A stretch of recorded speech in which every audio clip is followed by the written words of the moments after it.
Hey, what's up, guys? Good to see you. Welcome back to another NASCAR video. Today, I actually wanted to talk about some kind of old news, but I've really, this is the first time I've actually been able to report it since it came out.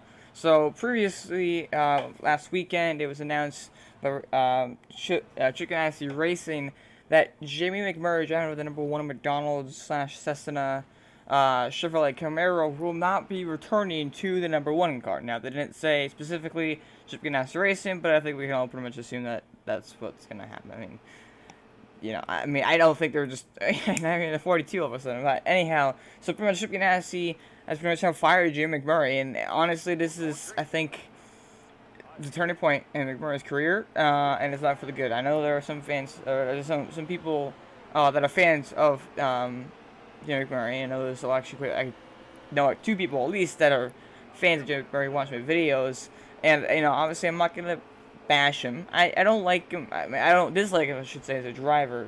He's done some stupid things at plate tracks, like to screw Jimmy, but he's not bad. He's definitely a decent driver. He's not good anymore. He's way past this time. I mean, his last win was back in 2013 at Talladega. Unless you count his 2014 All-Star win. And this is the rumor, actually, that I mentioned earlier, was that Kurt Busch was going to replace Jim McMurray. And that was the rumor spread around by motorsport.com. That was a rumor. And we're like, oh, yeah, that's funny. That won't happen. Why would he do that? And Chip Ganassi is still going to, or Jim McMurray is still Chip Ganassi. Well, this is kind of one step closer to that. I still don't think it's going to happen. I don't think he'll go to the one car. We'll talk about that in a different video. Should post after this. That's where Kurt Busch, I think, is going to be going. Either Kurt Busch is going as an option, or just, I'll talk about the next video. But anyhow, Jim McMurray, again, he used to drive, way back when he used to drive for Chip Ganassi when he subbed for Sterling Marlin in 2002, Bacon America 500, or whatever it was called then, at Charlotte. So it was the fall Charlotte race. Sterling Marlin had an injury. Jim McMurray came into sub for him, and his second career start, he won that race at Charlotte in a 40 car. He then continued on driving the number 42 Havoline Dodge for many years after that. Then he ended up going over to Roush Racing. He drove at Roush Racing, won quite a few races, and he won at Daytona in 2005, 2006, 2007, something like that. Sorry, but it's 2007, I think. He won at Daytona. Now he beat Kyle Busch in the photo finish, whatever, in July. And he won Talladega a couple times, I think. He won a lot of plate tracks. Never really ran super well at the other tracks. I mean, he was kind of a championship, I think, like 08, 09. He wasn't like a huge threat or whatever.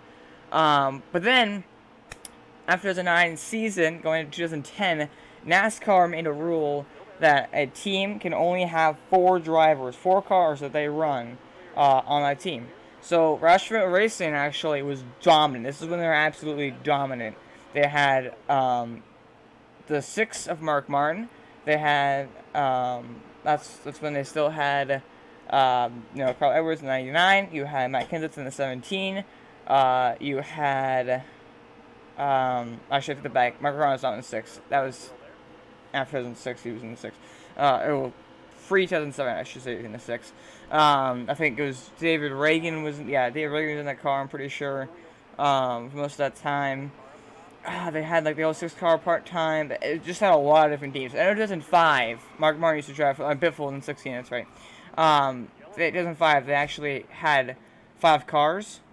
All 5 of their cars made the chase. Thank you, chase. And actually, back then, obviously, the chase was 10 in points, top 10 in points. So half of the chase was just Roush Racing. It's absolutely nuts about how dominant they were. They never won a championship besides Kurt Busch 2004. So, and Kent 2003 as well. I'm retarded. But yeah, I mean, they were dominant, but they were really, really fast. They had a lot of cars. They were really good. Then they created that rule. They basically had to kick 2 people off their team. I mean, they had to pretty much remove 2 cars from the team, which, I mean, it sucks. That's just, you have this team of 6 cars, and all of a sudden, NASCAR's like, oh, you have to get rid of 2 of your teams. I mean, you lose sponsorships, you lose drivers. I'm sure there's a lot of drivers that likely would have kept, and it kind of sucks. So pretty much what they did was they got rid of the 06, and they got rid of Jake Roy, who drove the 26, the Crown Royal, the Ford Fusion. So then Jamie McMurray went over to the one machine at Chip Ganassi Racing. Returning back to Chip Ganassi Racing, went over the one car. Bam! First race instead of 500, he wins the Daytona 500. Later on that year, he wins the Brickyard. He wins the Brickyard 400. Which had the number 1 Bass Pro Shops Chevy Impala. He won the Brickyard 400. I know he won. I think he even won at Charlotte at some point. Won a lot of races that season. I really had a really damn good year. I mean, it was by far his best year in his career. Winning the 500, winning the Brickyard 400, and winning other races as well. I think I can't remember off the top of my head about everything, but he had a really good year that year. And then after that, he did not do that well. I mean, he was championship contender that year. After that, really 2011, 2012, he did not do well. He just did not do well. I mean, he was still consistently top 5, top 10 in most moments, but he just, he never won a race, never even really contended for a win, never raced for a championship. He just was not that good. 2013 came around, he still was pretty much the same. I think he kind of had a few better races that year in 2013. Again, I don't 100% remember. I'm literally going this video. I have no information up. I'm going off the top of my head, and I've been watching NASCAR since my entire life, so 2004. But like, 2004 season on, pretty much. But I never really followed McMurray, so I don't 100% remember every detail. Some sound by that you can correct in the comments if you want to. I won't get mad. But yeah, so 2013, I know he won at Talladega in the fall, and that was his to date last career victory besides the 2014 All-Star win. I mean, yeah, he won Talladega. It was good win. It's Talladega though, but yeah, he won Talladega on fair and square and pace. It wasn't like a rain delay, whatever. Rain ended. But I mean, it's kind of weird, but pretty much, yeah. He just 13 won Talladega. 2014, he somehow won the All-Star race, and after that, I mean, I will say, actually, I'm not like gonna sit here and completely diss Jamie McMurray. He's a good driver, and he's really consistent top 10. Even last year, consistently top 10. He was always up towards the front, especially the plate tracks, and just kind of top 5, top 10 each and every week. He made the playoffs on points and just consistently ran well. And he's pointed his way into the playoffs now in 2014, 2015, I think even 2016.